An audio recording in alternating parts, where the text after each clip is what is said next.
Morning snowfall has given the inland Northwest a fresh coat, but still tracking more for the final weekend of 2019.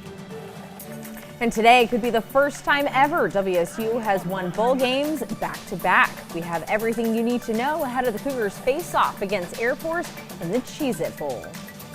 A new loophole is offering Washington dog owners a way to avoid breed bans. They must prove that Fido is a good boy.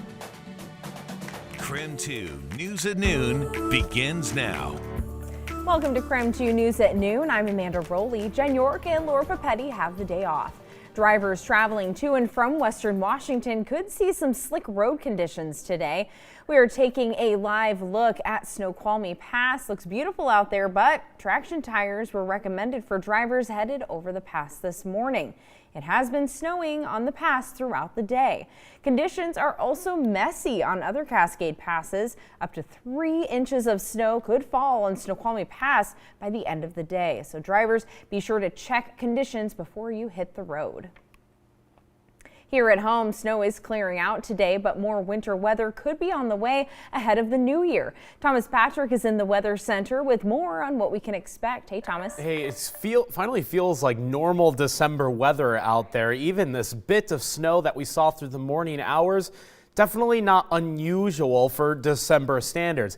Ended up only amounting to about an inch of snow, give or take, depending on your location. A spot north of Sandpoint had the most snow, a little over 2 inches. As for Spokane, it was just shy of 1 inch, with the airport officially measuring 0.8 of an inch of snow. But it did fall right before the morning commute, so that did make roads rather slippery. And I can tell you what, even just on the South Hill, some roads are okay, others are very much not. And I've almost never seen it as icy in a few spots that have just not been touched by the plow or any kind of pre-treatment from the morning hours. So the roads are still hit or miss depending on your location. It's 29 degrees right now, so don't expect that snow to be melting away today. We might just barely get above the freezing mark later on in the afternoon. As for the weekend ahead, there's another chance for some light snow back in the forecast come Sunday morning. So look ahead at that opportunity for snow, plus what our Mountain Pass forecast looks like heading into the weekend. It's all coming up in just a few minutes. All right, thank you, Thomas. State police are investigating a crash that shut down lanes on I-90 this morning near Highway 902. All lanes have since reopened. At one point, Washington State Patrol closed both eastbound and westbound lanes while crews worked to clear the scene this morning near Medical Lake. According to troopers, a pickup truck pulling a trailer was traveling east when it rolled off the embankment and landed in the westbound lanes. The trailer detached on I-90 eastbound and hit 3 other cars. The driver of the truck died in the wreck. Troopers said snow and icy road conditions may have contributed to the crash, but an official cause has not yet been released.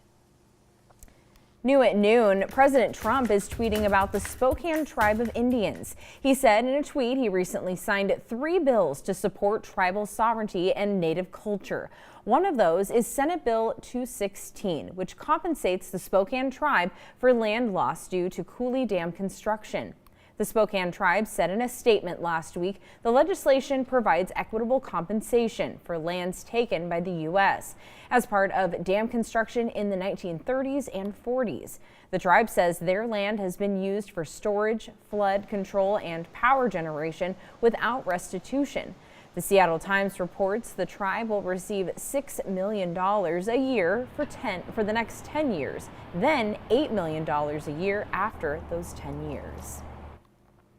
Well, the man accused of shooting a woman at a Hilliard apartment complex is expected in court this afternoon. Joshua Forrester's first appearance is scheduled for 1:30 this afternoon. Police say they arrested Forrester yesterday and charged him with first-degree murder. When police arrived at the scene, they found a woman dead. They also found an infant who was alive and unharmed in the apartment. Police located the suspect walking down a street covered in blood. Now, this is a developing story, but we'll keep you updated right here on KREM and on KREM.com. A new warming center is now open for Spokane families in need this winter. It's located on the Rising Strong campus of Catholic Charities. This new center can serve 50 people and prioritizes helping families. It will remain open until the end of March. The goal for any family residing there is to get them into a better position leaving than when they first arrived. New rules and regulations for motorcycle safety go into effect in Washington state next year. Residents must now pass a basic knowledge and skills exam to receive a permit. Then they need to pass an advanced knowledge and skills exam for an endorsement. Those who are caught driving a motorcycle without the proper endorsements face higher fines. And Washington drivers must now always use their turn signal when turning or changing lanes. The Washington State Supreme Court made the ruling yesterday. It reverses a previous appeal that was only required when public safety is affected.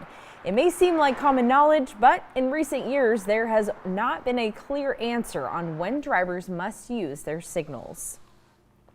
And changes are coming for Washington dog owners in 2020. Beginning January 1st, owners can avoid breed restrictions if they prove their pets are well behaved. Breed bans often target larger breeds, such as pit bulls and Rottweilers. Owners can avoid bans if their dog completes the American Kennel Club's Canine Good Citizen program or an equivalent test determined by the city or county. The program includes tests of whether an animal will react aggressively to strangers, being petted, and interacting with unfamiliar dogs.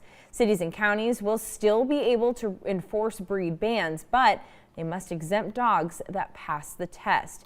Dogs who initially fail the test can retake it later. Also new at noon, a massive fire tore through a multi-million-dollar mansion in Massachusetts. The fire was first reported at about 7:30 this morning. Firefighters called for additional help. CBS Boston reports firefighters brought in a tanker with tens of thousands of gallons of water, and that's because there are no fire hydrants in the neighborhood. Now, crews believe the fire started in the basement before spreading to the attic. 2 people who work at the mansion escaped from the home uninjured, and nobody else was inside. The home was built in 1897.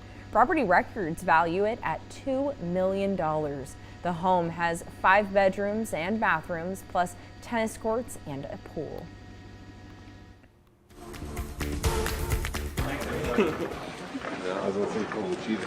Yeah, well, you can't do like the Stanley Cup. Well, WSU fans are getting ready for a big game. The Cougs take on the Air Force Falcons tonight in the Cheez-It Bowl. You can see them pretend eating Cheez-Its out of the Cheez-It trophy there. Yesterday, Mike Leach and the Cougs got a look at the trophy, and KREM 2's Brenna Green said his dream to, quote, live his best NHL life was dashed by the trophy. Now, kickoff is tonight at 7:15 in Arizona, and you can watch the game on ESPN. Ahead of the big game in Phoenix, the Cougs spent some time with local kids battling a difficult disease. The team played arcade games with children from the Muscular Dystrophy Association of Arizona. While the players are focused on the bowl game, they enjoyed just being with the kids for the afternoon. It's good to give back to people who are down and can't do as many things as we can. So we're just blessed to be out here and helping the kids. I actually feel like grateful that they're taking time out of their lives to come and play with us. Thank you for coming to play with us, and I hope you guys can come again. Aw, so sweet. Now, this is the 3rd year the Muscular Dystrophy Association has partnered with the Cheez-It Bowl. MDA is a nonprofit that supports families, education, and research to find a cure for muscular dystrophy.